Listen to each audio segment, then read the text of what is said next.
Indian ഉപഭൂഖണ്ഡത്തിലെ ഏറ്റവും നീളം കൂടിയ നദി സിന്ധു നദി. സിന്ധു നദി ഇന്ത്യയിലൂടെ ഒഴുകുന്ന ദൂരം 709 കിലോമീറ്റർ. ഇന്ത്യയിലെ ഏറ്റവും നീളം കൂടിയ നദി ഗംഗ. ഗംഗയെ ഇന്ത്യയുടെ ദേശീയ നദിയായി പ്രഖ്യാപിച്ച വർഷം 2008. ഏറ്റവും അധികം പോഷക നദികളുള്ള ഇന്ത്യൻ നദി ഗംഗ. ഗംഗയുടെ ഏറ്റവും വലിയ പോഷക നദി യമുന നദി. ഗംഗാ നദിയും യമുനാ നദിയും കൂടിച്ചേരുന്നത് പ്രയാഗ്രാജ്. ഉത്തർപ്രദേശിലെ മഥുരയിൽ കാളി നദി എന്ന പേരിൽ അറിയപ്പെടുന്ന നദി യമുനാ നദി.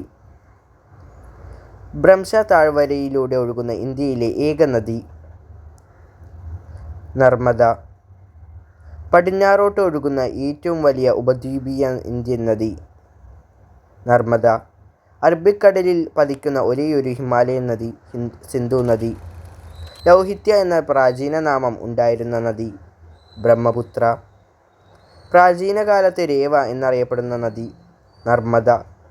സിന്ധുവിൻ്റെ എല്ലാ പോഷക നദികളും ഒഴുകുന്ന ഏക സംസ്ഥാനം പഞ്ചാബ്.